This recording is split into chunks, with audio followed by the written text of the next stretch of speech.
The massive alien ship dropped out of space near the human colony of New Denver like a falling mountain. Captain Jake Morrison watched from his command center as the thing blocked out half the stars. He had seen Kethmori ships before, but never one this close to human space. Never one that came alone. Jake pressed the communication button. "Unknown vessel, this is New Denver Colony. State your business." The response came in broken human speech, heavy with clicks and growls. "I am Commander Zektar of the Bone Wing Fleet. I must speak with your leaders. It is urgent." Jake looked at his crew. The Kethmori were known across the galaxy as fierce warriors. They stood 8 feet tall with wings that could carry them through space for short distances. Their claws could cut through steel. Their teeth could bite through armor. They did not ask for help. They took what they wanted. "Permission granted to send one shuttle," Jake said. "No weapons." An hour later, Commander Zektar stood in the colony's main meeting room. The alien warrior was even bigger than Jake expected. His fur was black with silver stripes. His wings were folded tight against his back. Scars covered his arms and face. But something was wrong. The great warrior's yellow eyes looked desperate. Dr. Lisa Chen, the colony's doctor and scientist, sat across from Zektar. She had studied alien species for 20 years. "Commander, you look sick. Are you well?" Zektar's claws scratched the metal table. "My people are dying. All of us.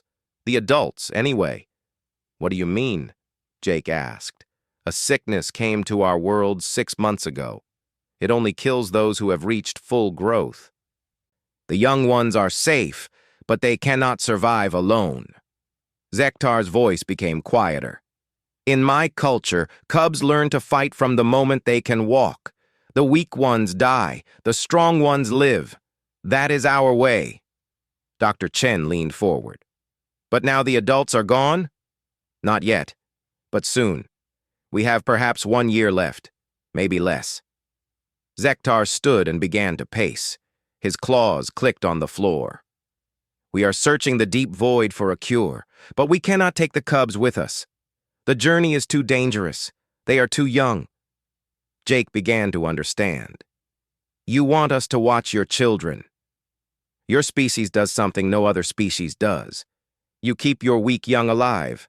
You care for them until they grow strong. We have watched your colonies. Human parents will die to protect cubs that are not even their own blood." Dr. A. Chen nodded slowly. "That's true. But your cubs are not human cubs. We don't know how to care for them. They need food, warmth, and safety.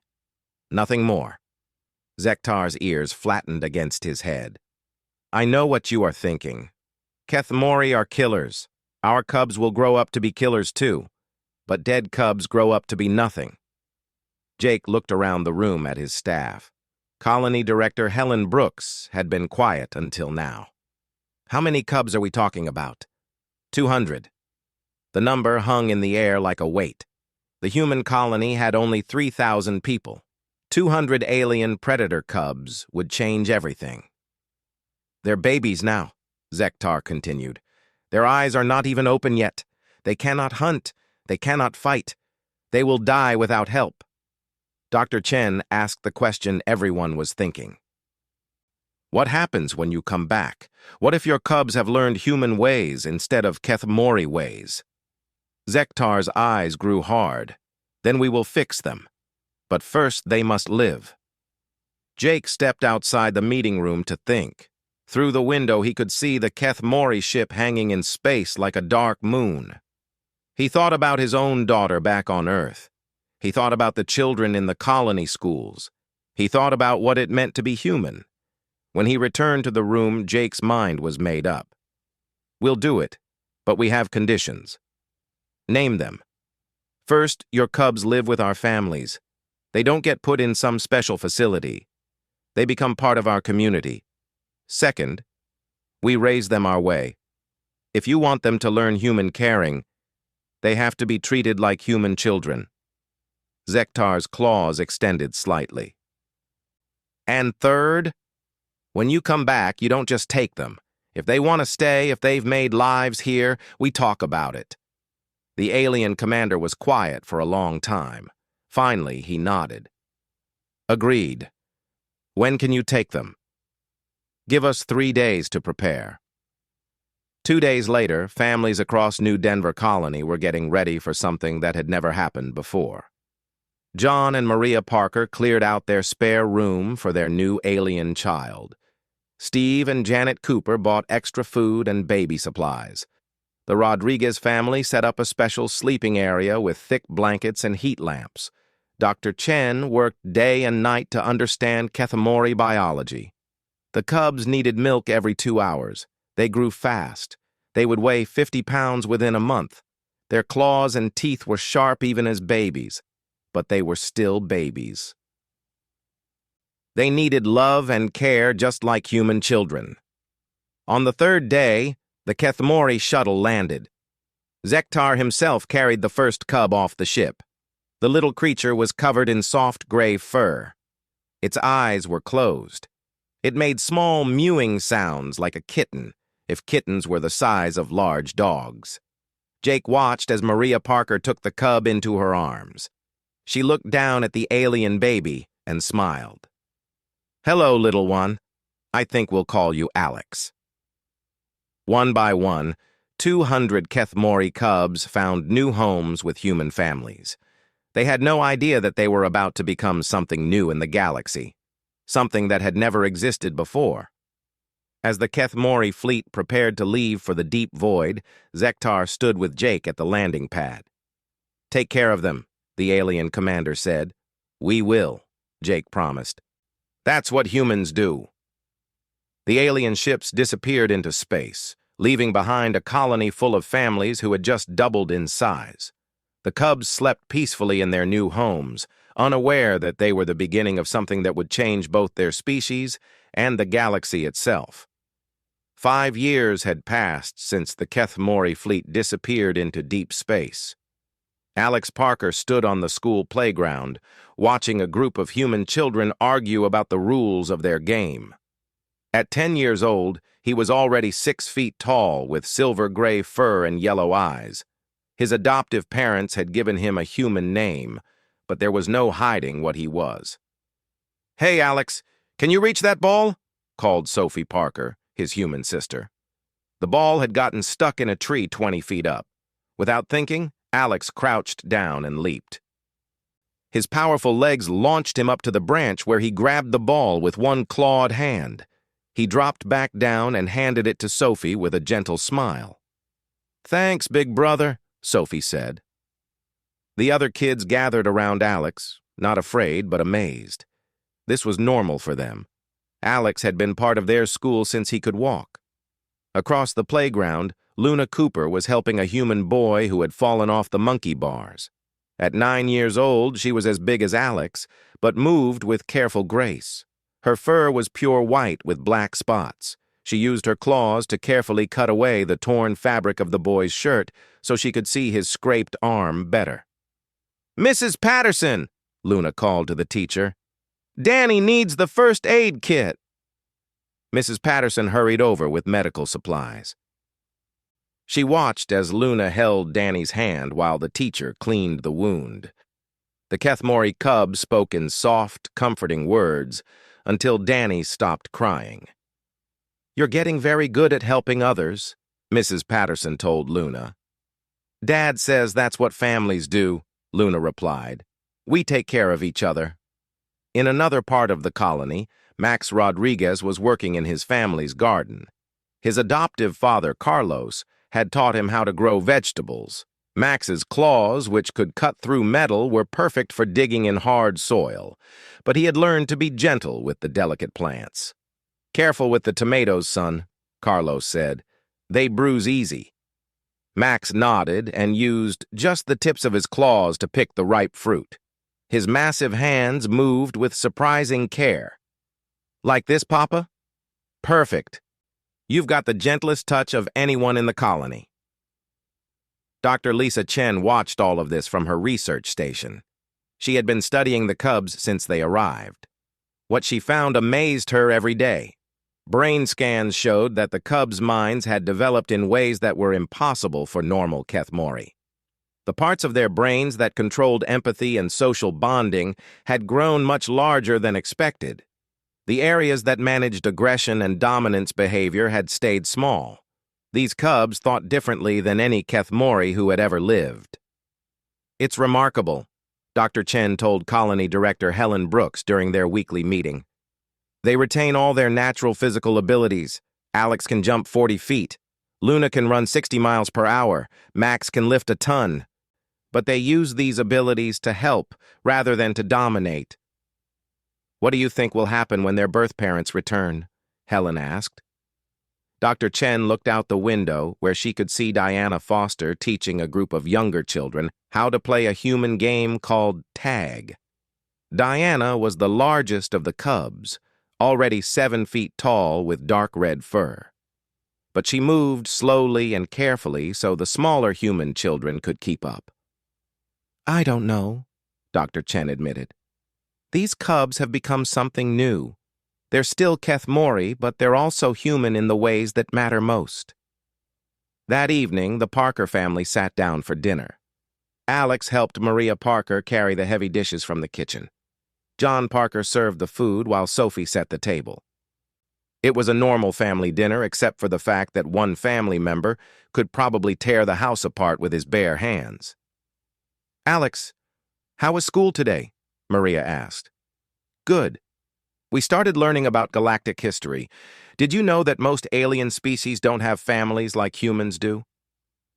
Alex cut his meat carefully with his claws. He had learned long ago to be gentle with everything around him. "Really? How do they raise their children?" John asked. "Most species just lay eggs and leave them. Some have group nurseries where all the young are raised together. Kethmori have something called combat creches, where cubs fight each other until only the strongest survive." Sophie made a disgusted face. "That's horrible. What if a cub is sick or gets hurt?" "Then it dies," Alex said quietly. "That's the Kethmori way. Only the strong deserve to live." Maria reached over and put her hand on Alex's arm. "That's not our way." "I know, Mom. I'm glad I'm here with you instead." John looked at his adopted son. "Alex, do you ever think about your birth parents? Do you wonder what it would be like to live with them?" Alex was quiet for a moment. "Sometimes, but this is my family. You're my parents. Sophie is my sister. I don't know what those other Kethmori are like, but I know who I am." Similar conversations were happening in homes across the colony. The cubs had grown up thinking of themselves as part of human families. They had human values, human emotions, and human ways of solving problems, but they also had claws, fangs, and the strength to crush steel. Luna Cooper sat with her adoptive parents, Steve and Janet, on their front porch, watching the sunset. "Mom, what's going to happen when my birth species comes back?" Janet Cooper had been dreading this question for years. "I don't know, sweetheart. But whatever happens, you'll always be our daughter. What if they want me to be different? What if they want me to be mean like regular Kethmori?" Steve Cooper put his arm around Luna. "Then we'll figure it out together. That's what families do." The cubs had no memory of their birth parents. To them, the humans who raised them were their real families. They had learned human games, human songs, and human ways of caring for each other. They said please and thank you. They helped with chores. They worried about their friends and protected those who were smaller or weaker. But they were still Kethmori. Their senses were incredibly sharp. They could see in the dark, hear sounds from miles away, and smell things humans could never detect. Their bodies were built for war, even if their minds had been shaped for peace. Late at night, Dr. Chen often walked through the colony and listened to the cubs sleeping. They made the same small sounds that human children made when they dreamed, but sometimes, very rarely, she heard other sounds. Deep growls and hunting calls that reminded her these were not human children. They were predators who had learned to love. The question that kept her awake was simple. What would happen when their birth parents returned to claim them? The cubs had become something unique in the galaxy. They were warriors with human hearts. But would the Keth-Mori see that as an improvement or as a corruption of everything they believed in? As the 5th year ended with no sign of the returning fleet, the cubs continued to grow and learn. They were becoming teenagers now, with all the challenges that brought. But they faced those challenges the human way, with support from their families and community. None of them knew that their birth parents were already on their way home. The Keth-Mori fleet had found other survivors and built their numbers into a massive force. They were returning to collect their cubs and turn them into the greatest warriors their species had ever known. They had no idea that the cubs they left behind had become something entirely new. Something that would challenge everything the Keth-Mori thought they knew about strength, family, and what it meant to be alive in a dangerous galaxy. The alarm in the New Denver colony control room screamed like a dying animal. Captain Jake Morrison, now 7 years older and grayer, rushed to the scanner display. What he saw there made his blood turn cold. 50 massive ships hung in space beyond the colony. Each one was the size of a city. Each one was armed with enough weapons to turn a planet into dust. The Keth-Mori had returned. "Sir, we're receiving a transmission," reported Communications Officer Betty Walsh. "Put it through."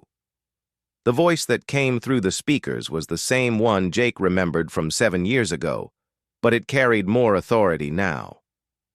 "This is High Commander Zektar of the Bonewing Fleet. We have come to collect our cubs." Jake took a deep breath. He had been dreading this day for years.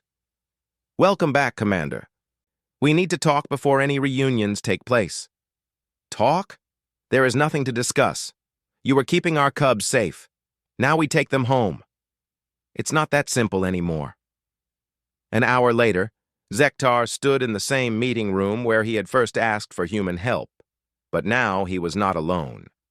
6 other Keth-Mori commanders flanked him, each one larger and more battle-scarred than the last. Their yellow eyes swept the room with predatory alertness. Dr. Lisa Chen sat across from them, her hands shaking slightly. Colony Director Helen Brooks had insisted on attending, along with several of the adoptive parents. John and Maria Parker were there, as were Steve and Janet Cooper.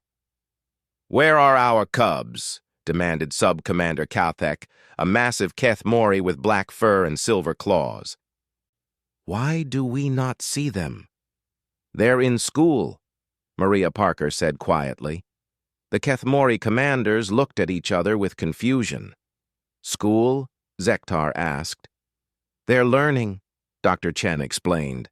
"Reading, writing, mathematics, science, history. They attend classes with the human children." Kauthek's ears flattened against his head. "Cubs should be learning to fight, not to read. You have made them weak." "With respect, Commander," said John Parker, "you should meet them before you judge what they've become." Jake stood up. "I think that's a good idea. Let me call them." 20 minutes later, Alex Parker walked into the meeting room. He was now 12 years old and stood 7 feet tall. His silver-gray fur was clean and well-groomed. He wore a New Denver High School baseball cap and a shirt that read, "Colony Soccer Team." When he saw the Keth-Mori commanders, he stopped and stared. Zektar rose from his chair, his yellow eyes fixed on Alex with surprise. You are one of our cubs." "I guess so," Alex said. His voice was deep, but still carried the accent of someone who had grown up speaking human languages. "I'm Alex Parker. These are my parents, John and Maria," Kauthek snarled. "Your parents are Keth-Mori. These humans are nothing to you."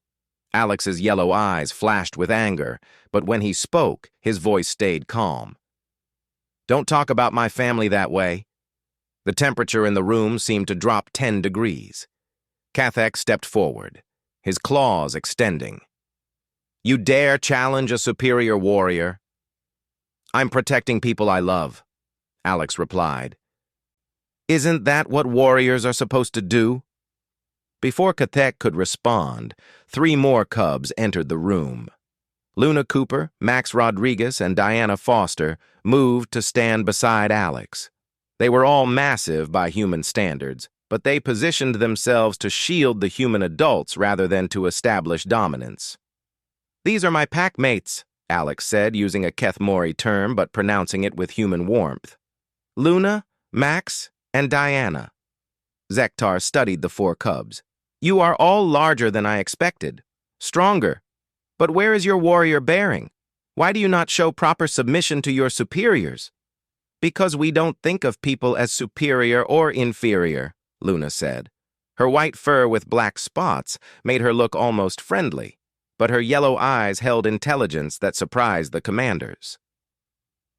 We think of them as family or strangers, friends or enemies.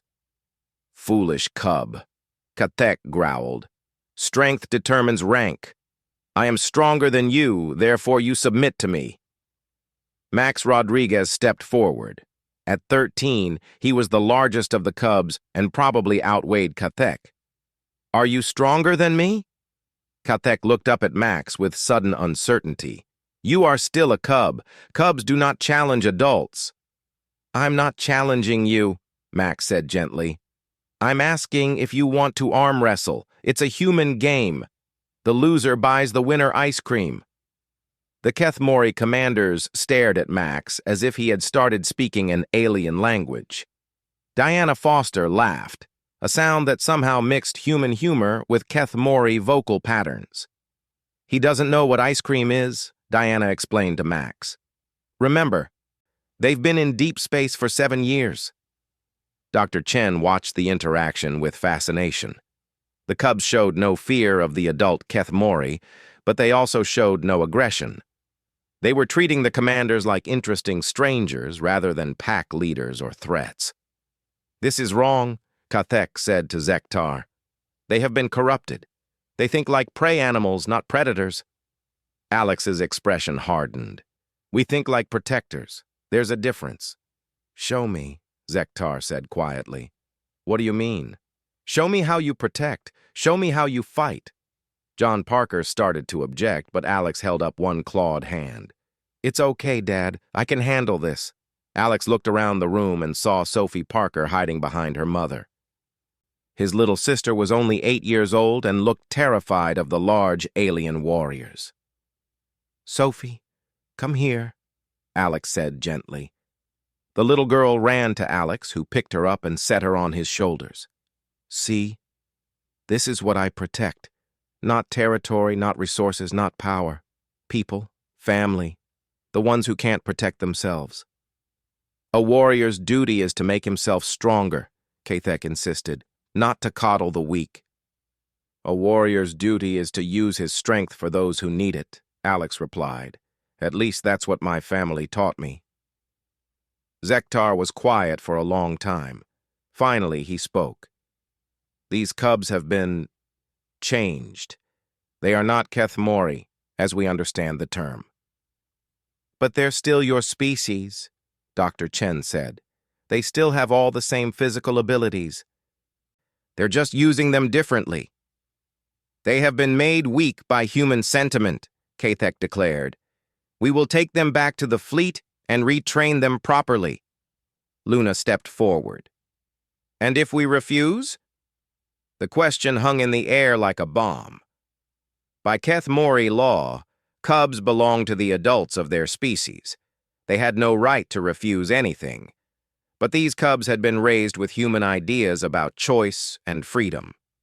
Cubs do not refuse their elders, Zektar said firmly.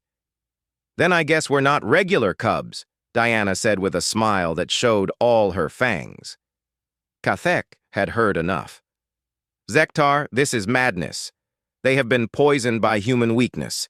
We should take them now and begin proper training immediately. Wait, Alex said. In Kethmori tradition, doesn't a cub have the right to challenge for independence when he reaches maturity? Zektar's ears pricked forward.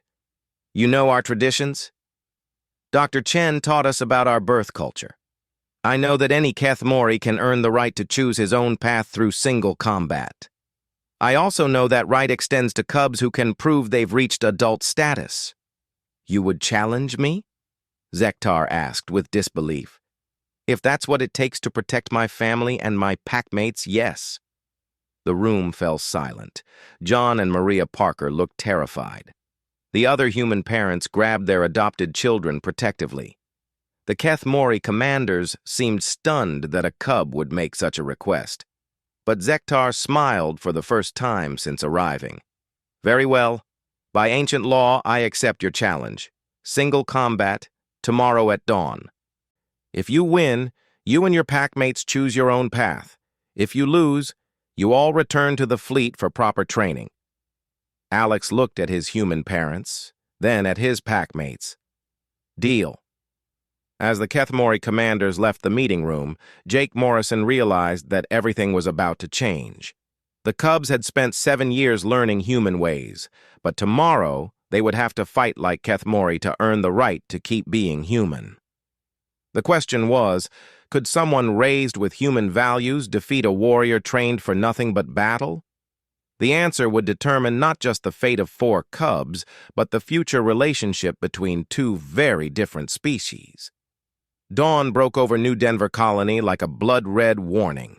In the main square, 2 circles had been drawn in the dirt according to ancient Kethmori tradition. One large circle for combat, one smaller circle for witnesses. Nearly every human in the colony had gathered to watch, along with dozens of Kethmori warriors who had come down from their ships. Alex Parker stood at the edge of the combat circle, wearing simple clothes that wouldn't restrict his movement. His adoptive parents stood with the other human families, their faces tight with worry. Sophie Parker held onto her mother's hand so hard her knuckles were white. Across from Alex, High Commander Zektar prepared for battle. The alien warrior had removed his armor and stood bare-chested, showing the scars of 100 fights. His claws were fully extended, gleaming like silver knives in the morning light. "Are you certain you want to do this, cub?" Zektar asked. "I have been fighting for 30 years. I have killed enemies in 1,000 battles. You are barely 12 years old." "I'm sure," Alex replied. His voice stayed calm, but his yellow eyes held a determination that surprised the watching Kethmori warriors. Elder Navigator Sekmara, the oldest warrior in the fleet, raised her voice to address the crowd. "By ancient law, this combat will determine the fate of the cubs raised by humans. If the cub Alex wins, all cubs choose their own path. If High Commander Zektar wins, all cubs return to the fleet for proper training. Combat continues until one fighter yields or dies." Dr. Lisa Chen gripped her medical kit tightly. She had spent the night studying everything she could about Kethmori anatomy and combat techniques. If Alex was seriously injured, she might be his only chance of survival. "Begin," Sekmara commanded. Zektar moved like lightning. His powerful legs launched him across the circle, claws aimed at Alex's throat. It was a classic Kethmori attack, designed to end the fight in seconds. But Alex wasn't there when the claws arrived. The cub had rolled to the side at the last possible moment, using a move that came from human martial arts rather than Kethmori combat training. Zektar's claws slashed through empty air as Alex came up behind him. Instead of counterattacking, Alex stepped back and waited. "What are you doing?" Zektar snarled. "Why did you not strike when you had the chance?" "Because I don't want to hurt you," Alex replied. "I just want you to understand." The watching Kethmori warriors muttered among themselves. This was not how combat was supposed to work. Warriors attacked until one of them fell. They didn't talk. They didn't show mercy. Zektar attacked again, this time with a series of rapid claw strikes that would have shredded a normal opponent. Alex defended himself using blocks and deflections that Dr. Chen recognized from human defensive martial arts. He was turning Zektar's attacks aside rather than meeting force with force. "Fight back, cub!" Kathek shouted from the edge of the circle. "Show some warrior pride!" But Alex had learned something different from his human family. He had learned that true strength wasn't about proving you could hurt someone. It was about protecting what mattered to you. For 15 minutes, Zektar pressed his attack. The High Commander was faster and stronger than any human, but Alex had been raised by humans who understood that speed and strength weren't everything. Every attack that Zektar launched, Alex redirected or avoided. Slowly, Zektar began to tire. His attacks became less precise. His breathing grew heavy. He had been trained to win fights quickly through overwhelming force. He didn't know how to handle an opponent who refused to engage on those terms. Alex, meanwhile, stayed calm and alert. He had learned patience from his human parents. He had learned to think several moves ahead from playing human games. He had learned to stay focused under pressure from his human teachers. "You cannot win by running away forever," Zektar gasped. "I'm not running away," Alex replied. "I'm waiting for you to understand that this doesn't have to be about one of us destroying the other." That's when Alex made his move. Dr. Chen had taught him about Kethmori anatomy, including the pressure points that could temporarily disable an opponent without causing permanent harm. As Zektar lunged forward with another claw strike, Alex stepped inside the attack and pressed 2 fingers against specific points on the commander's neck. Zektar collapsed to the ground, paralyzed but unharmed. The watching Kethmori warriors fell silent. They had never seen anything like this. Alex stood over their high commander, clearly the winner, but instead of claiming victory, he knelt down and began massaging the pressure points to restore feeling to Zektar's limbs. "What are you doing?" Zektar whispered. "Helping you up," Alex said simply. "The fight is over. Now we talk." Within minutes, feeling had returned to Zektar's arms and legs. Alex helped the commander stand, supporting his weight until Zektar was steady on his feet. Sekmara stared at the scene with ancient eyes. "In 60 years of witnessing combat, I have never seen anything like this. The cub has won, but he aids his defeated opponent. What does this mean?" Alex looked around at the crowd of humans and aliens. "It means we don't have to be enemies just because we're different. Commander Zektar is strong and brave. I respect him. But his way of being strong isn't the only way." Luna Cooper stepped forward from the edge of the circle. "Alex showed you that we haven't been made weak by human influence. We've been made different. We're still Kethmori. We still have claws and fangs and strength, but we use them to protect instead of to dominate." Max Rodriguez joined her. "We learned from humans that taking care of others makes you stronger, not weaker."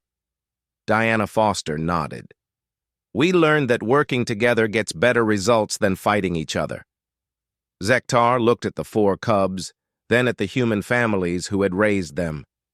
"You defeated me without injuring me. You could have killed me easily once I was paralyzed, but instead you helped me recover. This is not weakness, but it is not traditional Kethmori behavior either." "It's human behavior," Maria Parker said from the crowd. "That's what we taught them." Kathek stepped into the circle, his claws extended. "This proves nothing. One lucky cub defeats one tired commander. Let me fight all 4 of them at once. Then we'll see how strong their human ways really are." But Sekmara held up her hand. "No.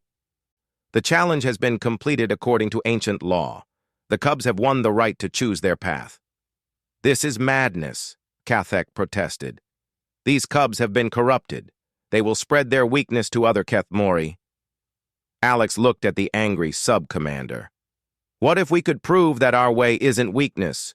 What if we could show you that human training makes us better warriors, not worse ones?" "How?" Zektar asked quietly. Luna stepped forward. "Give us a chance to serve. Give us a ship and a crew. Let us prove that Kethmori raised with human values can be more effective than traditional warriors." "Ridiculous," Kathek snarled. "Cubs commanding a warship. It would be destroyed in the first battle." But Sekmara was thinking. The galaxy has changed while we search the void. New enemies have emerged. Our traditional tactics have not always been successful against them. Perhaps new approaches are needed. Zektar studied the four cubs who stood before him.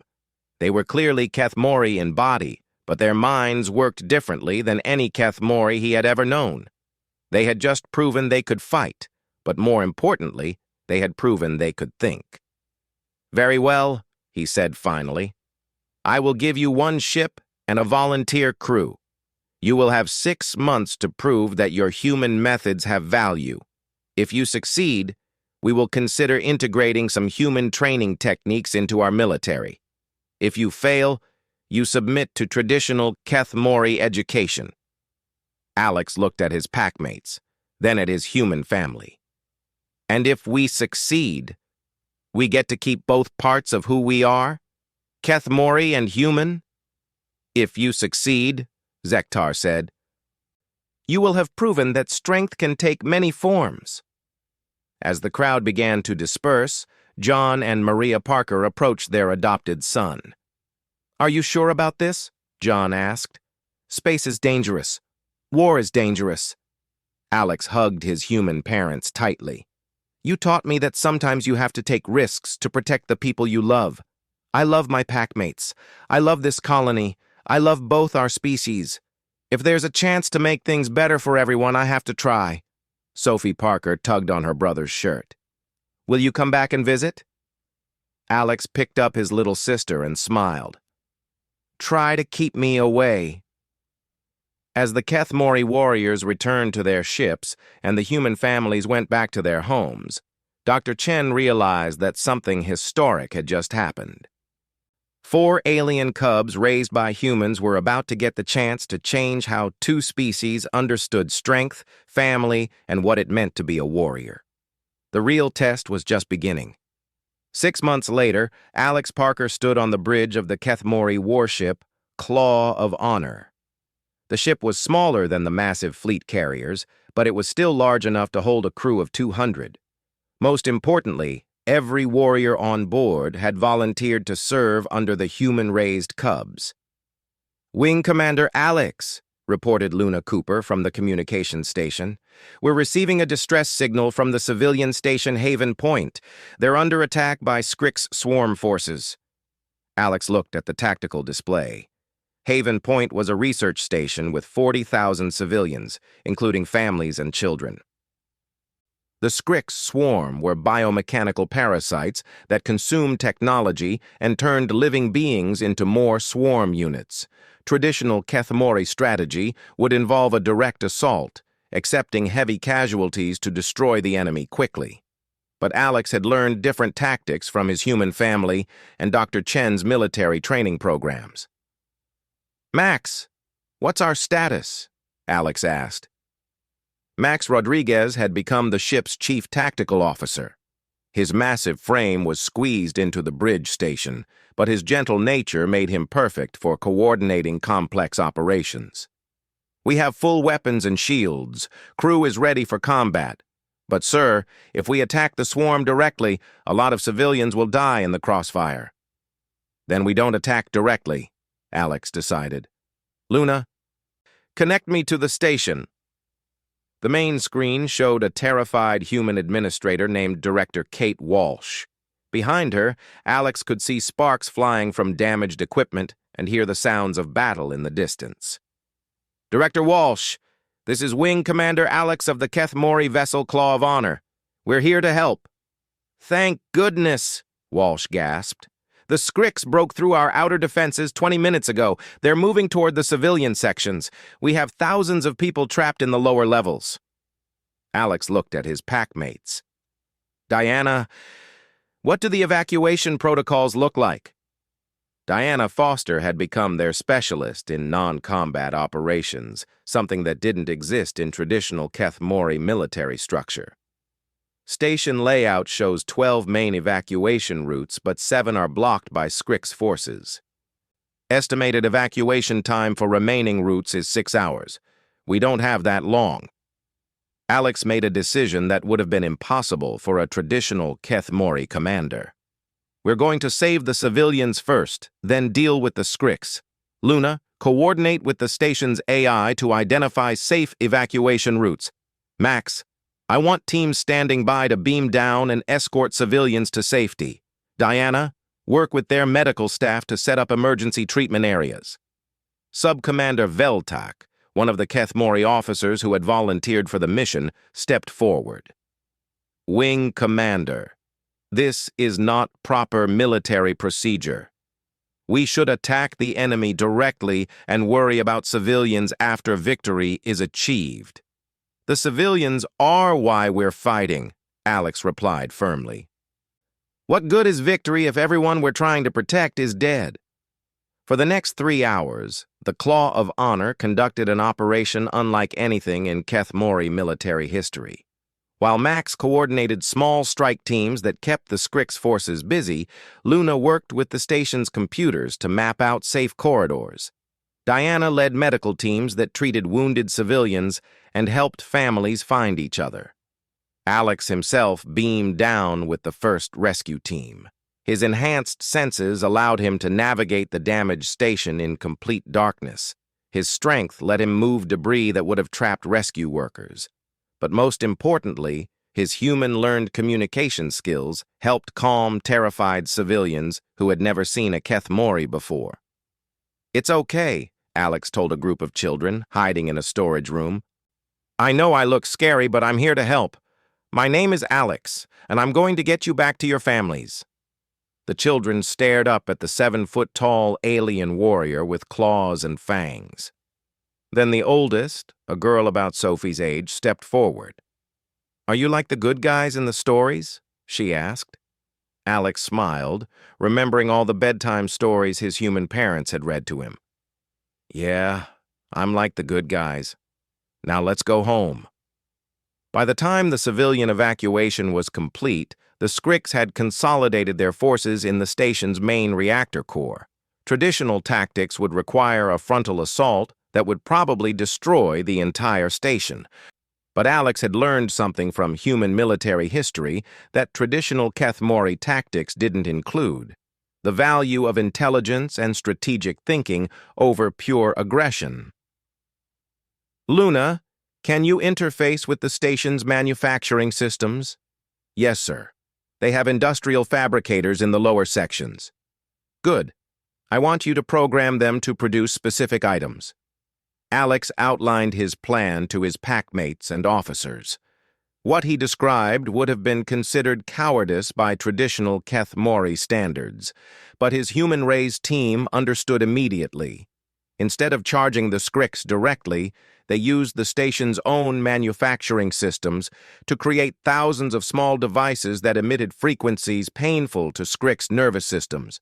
While the swarm creatures writhed in agony, Max's teams moved in with non-lethal capture equipment that Luna had designed based on human pest control technology. The battle was over in 30 minutes with 0 civilian casualties and minimal damage to the station. More importantly, the captured Scrix units provided valuable intelligence about swarm behavior and weaknesses. Director Walsh met Alex in the station's main docking bay as the Kethmori teams prepared to leave. I don't know how to thank you. We've dealt with Kethmori forces before, but never like this. Usually they save people by killing everything that threatens them. You actually saved people. That's what we learned from humans, Alex replied. Sometimes the best way to win is to make sure nobody loses. 3 months later, Alex stood before the assembled Kethmori High Command aboard the flagship Bone Render. The 4 packmates had been called back to report on their experimental mission. The conference room was filled with the most senior military leaders of their species. High Commander Zektar reviewed the mission reports displayed on the main screen. In 9 months of operations, your unit has responded to 17 emergency situations. In every case, civilian casualties were below 5%. Friendly casualties were below 2%. Enemy forces captured for intelligence purposes increased by 400% over traditional methods. Sub-Commander Kathek, who had opposed the experiment from the beginning, stood up. These numbers are impossible. No military unit achieves results like these. No traditional military unit, corrected Elder Navigator Sekimara. But these cubs have shown us something new. They fight not just to defeat enemies, but to protect the innocent. Their human training has made them more effective, not less. Alex stepped forward.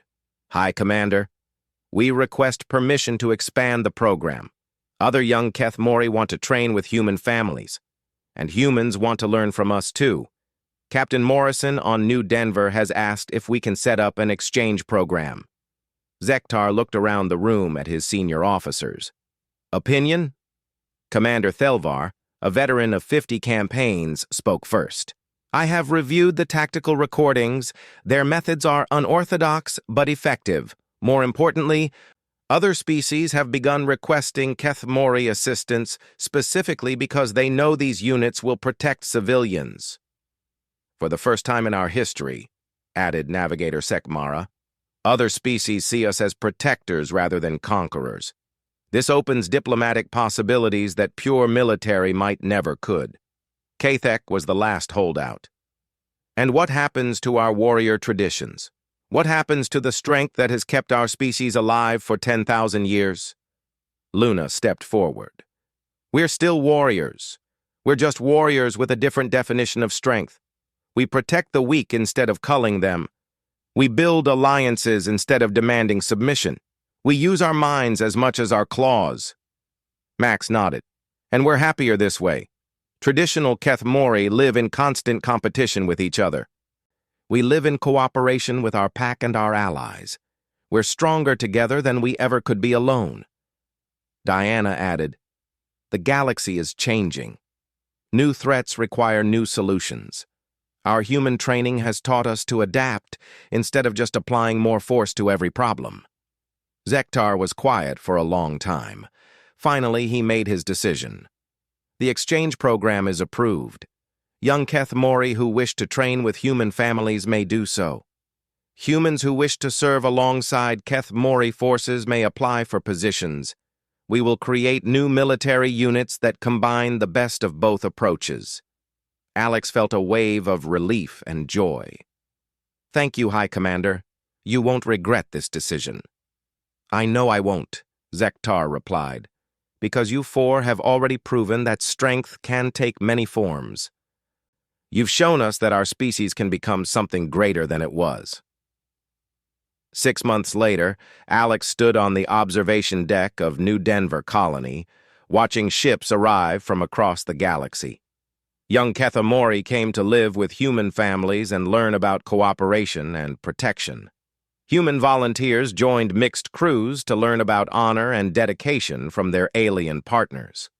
Sophie Parker, now 9 years old, tugged on her brother's sleeve. Alex, look, there's another ship landing. Do you think it has more of your people who want to learn our way? Alex smiled and picked up his little sister. Maybe. Or maybe it has humans who want to learn from us. Either way, it means more families are about to get bigger. Dr. Chen approached them, carrying a data pad filled with reports from the mixed units now operating across the galaxy. Alex, I wanted you to see this. The new Keth Mori human teams have the highest success rates and lowest casualty counts of any military units in galactic history. What you started here has changed how everyone thinks about cooperation and strength. Alex looked out at the stars, thinking about all the families that had formed across the galaxy because 4 alien cubs had been raised with human love. Dr. Chen, do you think we did the right thing? Alex, she replied, I think you proved that the most important thing humans can teach isn't how to fight or how to build ships or even how to survive. The most important thing we can teach is how to care about each other. And that lesson just made the whole galaxy a better place. As the sun set over New Denver Colony, Alex Parker stood with his human family and watched more ships arrive, carrying young beings ready to learn that strength and kindness weren't opposites but partners. The experiment that began with desperate aliens asking humans to babysit had become something that changed the galaxy forever. The Cubs had returned commanding entire war wings, But more importantly, they had returned with proof that love was the strongest force in the universe.